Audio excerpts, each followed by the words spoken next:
है। अगर इसमें कुछ राजनीति खोजने की कोशिश भी करें तो उसको वहां से टटोलना चाहिए जहां पर अमित शाह का बयान आया था कि नवादा बीजेपी लड़ेगी। भाई के लिए नवादा सीट बीजेपी से चाहते हैं। हाँ, तो अब नवादा बीजेपी लड़ेगी और इनका सिटिंग सूरजभान सिंह के परिवार का सिटिंग सीट है नवादा, तो इनको स्विच करना पड़ेगा मुंगेर। इनके पास दूसरा कोई विकल्प है नहीं, या बेगूसराय, दूसरा कोई दो ही विकल्प है। बेगूसराय में स्थानीय इतने बड़े बड़े लीडर वहां पर उभर गए हैं जो लोकसभा चुनाव को लोकल लेवल पर बड़े प्रभावी ढंग से प्रभावित कर सकते हैं। और सूरजभान सिंह किसी भी सूरत में जदयू के राष्ट्रीय अध्यक्ष ललन सिंह के खिलाफ नहीं ताल ठोकना चाहते हैं।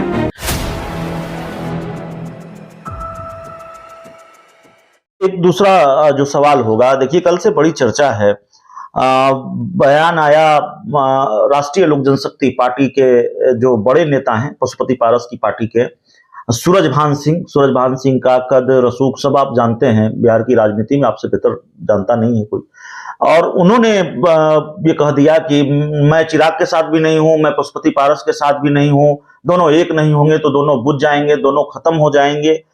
क्या इसको झटका मानते हैं आप पशुपति पारस के लिए? देखिए, वो मैं पूरा बयान देखा हूं, पूरा इंटरव्यू देखा हूं। वो एक तरीके से भावावेश में दिया हुआ बयान है, इसको कैलकुलेटेड पॉलिटिकल स्टेटमेंट नहीं माना जा सकता है। लेकिन भावावेश में उन्होंने जो भी कहा है वो एक सत्य जरूर है।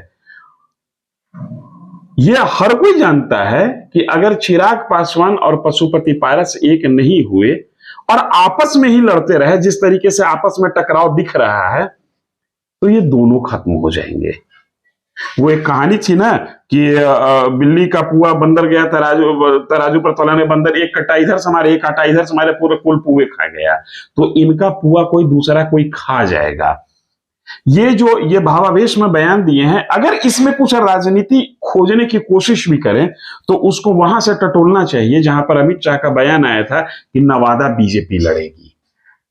भाई के लिए नवादा सीट बीजेपी से चाहते हैं। हाँ, तो अब नवादा बीजेपी लड़ेगी और इनका सिटिंग सूरजभान सिंह के परिवार का सिटिंग सीट है नवादा, तो इनको स्विच करना पड़ेगा मुंगेर। इनके पास दूसरा कोई विकल्प है नहीं, या बेगूसराय, दूसरा कोई दो ही विकल्प है। बेगूसराय में स्थानीय इतने बड़े बड़े लीडर वहां पर उभर गए हैं जो लोकसभा चुनाव को लोकल लेवल पर बड़े प्रभावी ढंग से प्रभावित कर सकते हैं। और सूरजभान सिंह किसी भी सूरत में जदयू के राष्ट्रीय अध्यक्ष ललन सिंह के खिलाफ नहीं ताल ठोकना चाहते हैं।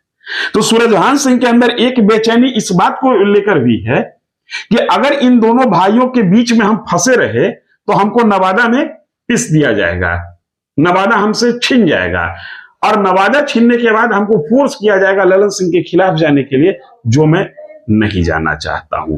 तो उससे बेहतर है कि हम अपना रास्ता तय करने की या अपना रास्ता खोजने का प्रयास जो है वो जारी कर दें। एक तरीके से मैंने पिछली बार आपके समय भी बोला, आपके साथ ही बोला था कि अमित शाह का बयान एक अलार्म है इन लोगों के लिए कि आप यूनाइट हो जाइए, संघ शक्ति कलयुग है। अगर आप संगठित नहीं रहिएगा तो दूसरा कोई आपको चकनाचूर कर देगा। ये बात सबसे पहले कोई समझा तो उस व्यक्ति का नाम है सूरजभान सिंह। उनको इस बात का एहसास है कि ये दोनों एक नहीं हुए तो बीजेपी से कायदे से बार्गेन नहीं हो पाएगा, और बीजेपी से कायदे से बार्गेन नहीं हुआ तो बीजेपी ये सीट लेगी, अपने पसंदीदा सीट लेगी, और अपने गैर पसंदीदा सीट को वो कहेगी कि यहां से आप लड़िए, जहां पर लड़ने का कोई मतलब नहीं होगा, और कुछ व्यक्तिगत कारण से भी वो ललन सिंह के खिलाफ जाना नहीं चाहेंगे।